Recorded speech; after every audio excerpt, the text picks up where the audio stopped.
tougher beaks. Natural selection does not lead to evolution. This is a lie. Natural selection selects. I'll show you. If you worked in a factory that made cars, and your job was quality control, every car that goes by, your job is to, see if it runs. Slam the door, kick the tires, whatever you do to check it. See if it works. If you caught every single mistake, they don't, by the way, but if you did, how long would it take that process to change the car to an airplane? You see, Brother Hovind, you don't understand. Quality control doesn't change it. Oh, I do understand. Natural selection is like quality control. It doesn't create a thing. It makes sure you have a good species, but it won't change it to something else. They tell the kids in school the peppered moth is evidence for evolution. Yes, boys and girls, they counted the moths on the trees. Must have been a government project. And said it was 95% light color and 5% black. Then they tell the kids that the trees turned black from coal-burning factories, and it was only 5% light and 95% black around the factories. The problem is the whole story is a lie. Didn't happen. After 40 years of watching, they found 2 moths on the trees. 2. In 40 years. So they glued dead moths to the tree to take that picture for your kid's textbook. Those are dead moths glued on a tree trunk. It's a lie. The story's a phony. But they still teach it. That's all they've got. I think that page ought to be torn out of the book. You tell the kids in the Tulsa Zoo, yes, this is proof for evolution right here. Proven wrong years ago. There's a good website, Icons of Evolution, or the book Icons of Evolution has a whole lot on the peppered moth. See, they talk about survival of the fittest. Well, survival of the fittest does not explain arrival of the fittest. And survival of the fittest, I think, is what's called a tautology, a sentence that means nothing. If you say, Professor, why did it survive? Oh, because it's the fittest, survival of the fittest. Well, how do you know it's the fittest? Because it survived. How else can you tell? Look, folks, if a whale goes through a school of fish and eats 80% of them, it's not survival of the fittest. It's called survival of the luckiest. That's what really happens out there. But some of these people make these good observations and still come to the wrong conclusions. I don't know if you heard the story, but there was a bunch of scientists one day that wanted to see how far a frog could jump. They put the big old frog down there and said, jump, frog, jump. That frog, boing, he jumped 80 inches. Wow. They brought him back, cut off one leg. Said, jump, frog, jump. He only went 70. They brought him back, cut off another leg. Said, jump, frog. He went 60. They brought him back, cut off another leg. Said, jump, frog. He went 50. They brought the frog back, cut off his last leg. Said, jump, frog. They expected he might go maybe 40 based on the data so far. Actual jump was 0. The frog didn't move. They yelled louder, jump, frog. Frog didn't move. They were baffled. They tried the experiment again. New frog. Got the same results every time. So the brilliant scientists got their data together and said, folks, you know what? We can conclude that the frog jumped less as the legs were removed. Hey, you have to give them credit, folks. That is a good observation. Then they said, but we must conclude that a frog with no legs goes deaf. You had a good observation there, fella, but you blew it with your conclusion. That's what they did with the fruit flies, though. They put them flies in the laboratory, and they nuked them and microwaved them and x-rayed them and did all sorts of mean things to those flies, and they got all kinds of mutated flies. They got flies with curled wings. They fly around, bzz, bzz, bzz, couldn't go anywhere. They got flies with no wings. What do you call that? A crawl? Can't fly. They raised all these mutated flies in the laboratory and said, folks, you know what? All the mutations observed produced flies that were inferior to Grandpa Fly. Hey, that's a good observation. They said, so we must conclude that flies have evolved as far as they can go. Jump, frog, jump. You got a good observation there, but maybe you could conclude that God made them right to begin with, and all you're doing is messing them up in your laboratory. Yeah. This guy says, flies in the north have wings 4% larger than flies in the south. And that proves evolution? Who is dumb enough to care? Then they tell the kids to think critically. Yes, boys and girls, Do you think humans are still evolving? What kind of question is that? That's one of those questions like, have you stopped beating your wife yet? Wow, now let me think. If I say yes, I'm admitting I did. If I say no, I'm still doing it. Hey, did you know it is possible for a question to already have a built-in assumption? Doesn't their question assume that evolution happened? I would say, teacher, this question is poorly written. It assumes evolution has happened when it has not. It's like asking the question, why are elephants orange? That's a good question. Why are they orange anyway? I don't know. They're not. Hello. And this question is not designed to make the students think critically. Do you think humans are still evolving? That's a Soviet-style indoctrination type question. And when the kid gets done with this course, he's going to think he knows how to think critically.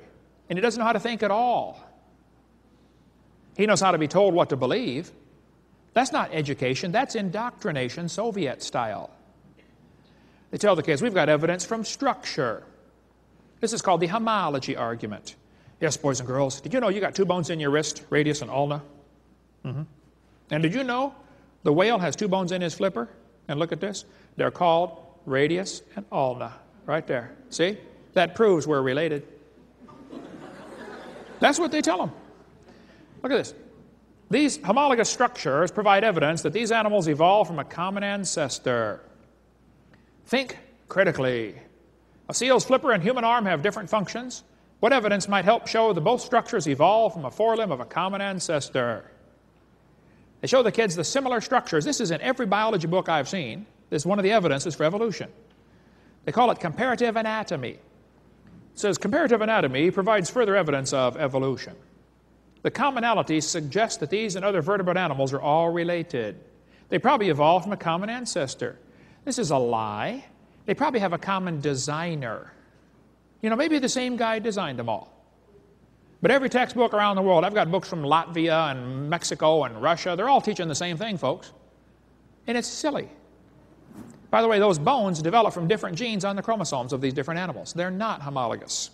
Similar design might prove the same designer made them. Did you know the lug nuts from a Pontiac will fit on a Chevy? You can go outside and try it. It'll work.